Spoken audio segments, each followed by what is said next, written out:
Hello, just a short video about car leasing because I lease a Kia Soul 30 kilowatt, the old one. It's just going to run out in a year, and I lease this Tesla Model 3, which also is going to run out in about a year. So the family will be carless in a bit over a year's time. So I have to think of something else. It's strange thing about leasing. It's not necessarily to do with the value of the car. It's to do with supply and demand. My place I quite like is Drive Electric. That's a company that's really big into leasing electric cars, and the prices aren't bad, but the prices are variable.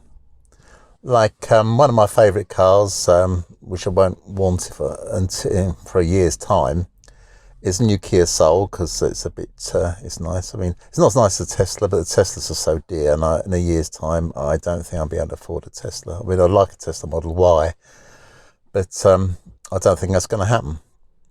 I'll be down to one car. I'll be leasing one car because times are not that great. But the new Kia 64 kilowatt Soul, about the same price as a Hyundai Kona and the Kia Niro, all about the same new price, about 30, 33, 35, 30 to 35 grand, a lot of money. So I'd never dream of buying anything like that. It's got to be a lease. The odd thing is that the price for leasing is all over the place. I mean, at the moment, but you've got to put down 9 months deposit. That is quite a hefty one, but it does make the monthly price cheaper. So it's a bit of a fake way of making it look cheaper. But so you put down the big deposit and you pay.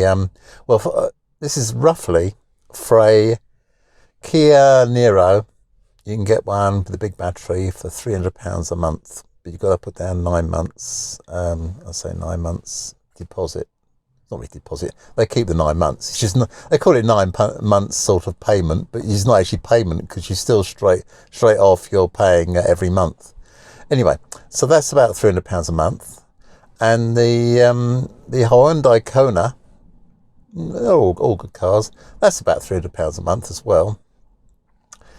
The Kia Soul, £375 a month. So even though I quite like the Kia Soul, I wouldn't entertain it because I would never pay more for a car which has got the same list price as another car. You see what I mean? I'm sure you do. On principle, even though I like the Kia Soul, I wouldn't pay more for a car which has got no extra value. So it looked like it might be the Kia Niro, the 4 Plus, I think it is, because I like a sunroof. It's got a sunroof, and that's about £300 a month. Or a Kona, but it hasn't got the sunroof. That's about £300 a month. And that's probably what I'd go to. I mean, what car I'd really like, as I say, would be a Tesla. But another car I really like, because I quite like cars that, and it's not like I want to drive around the streets in a tank. But I like a car to be a bit robust. I like a car to have a bit of ground clearance because you don't want to bottom out, do you? Even over road humps, you don't want to be too careful. You want a car which is a bit, and this is why SUVs are selling so well, because people want a car that is more robust. You don't want a delicate little flower to drive around the muddy, rough streets. I mean, it's going to snow, rain, potholes. Roads aren't that great. So you don't want a delicate flower, do you? You want something a bit robust. So a car I would like, which I think is good value, is a Mercedes EQC. Unfortunately, I mean the obvious thing, unfortunately that's £500 a month. But for relative to the price, it's about twice as expensive as a Kona or a Niro or the Soul. It's relatively cheap because new price is twice as much as them. So it's sort of a bargain in a non-bargain sort of way. So it looks like it'll be win the lottery jobby, because I think that Mercedes is the one I'd like. As I say, Tesla's the best one. But for that £500 a month, you sort of get the basic Tesla. And I think the Mercedes EQC is probably better than the basic Tesla.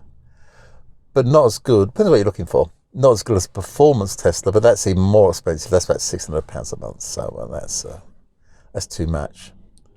That's too much. I mean, there's only say, I mean, as an electric vehicle, Tesla is the best. It's technically better. They're just ahead of everyone else. But you could say, well, the interior is a bit sparse because that's what they've gone for. And when you look at the Mercedes interior, you think, it's quite nice. And the seats look big and it looks a bit plush.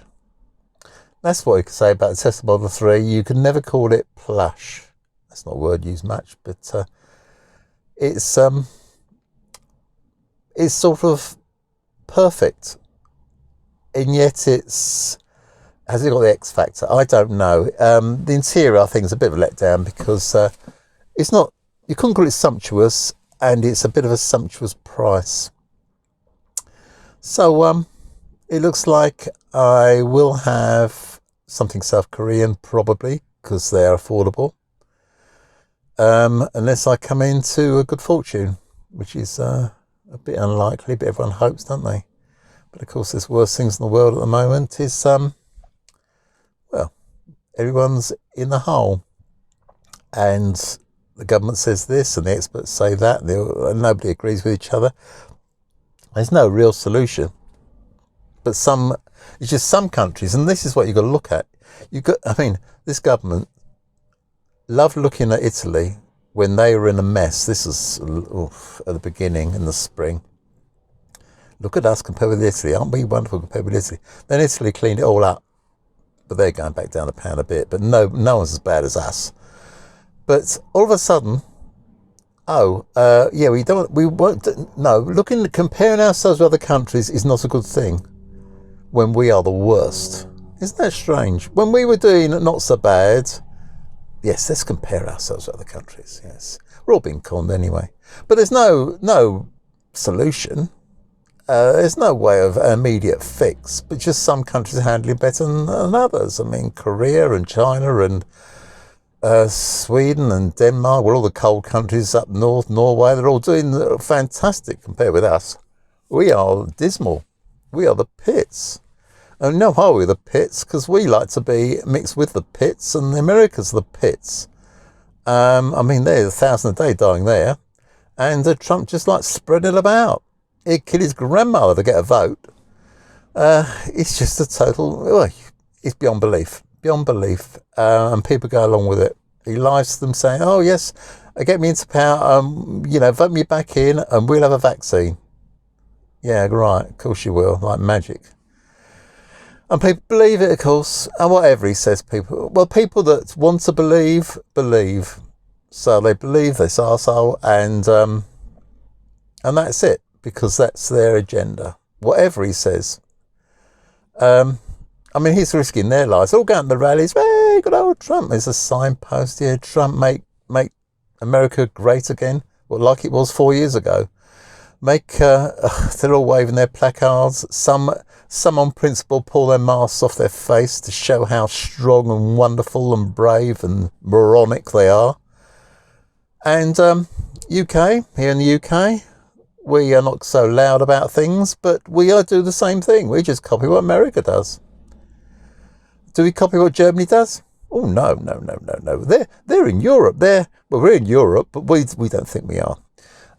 They're in the EU. We can't possibly copy what Germany does. Yeah, but they've got a fraction of the deaths that we've got. No. We've got to do what we've got to do. What about track and trace? Shall we copy what Germany's doing with track and trace? Oh, no. We'll get our own version. Our world-beating version. It'll be so great. It's bloody useless. And it's cost billions. But the billions have gone to Tory friends. Absolute, complete, and utter crap. This place is falling apart. I'm old, so I won't see the end of it all when the country's actually bankrupt. We're sixth in the world, and we'd be slipping down and down and down. We'd be right down the pan. We'd be going backwards. I'm convinced. Well, I suppose America's got the biggest economy. Well, I'm certain that China's going to overtake it because they're not messed up. They've sorted themselves out. They haven't really lost their business at all. And China certainly will be the strongest, biggest, financially strongest as well country in the world. No two ways about it. No two ways about it. Because they've got control of what they're doing. Even though they're oppressive, well, that's what you need. When you've got a pandemic, you need someone to take control. I mean, they've done it by the people being afraid of the government. Other countries, say like Norway, they've done it by people trusting the government.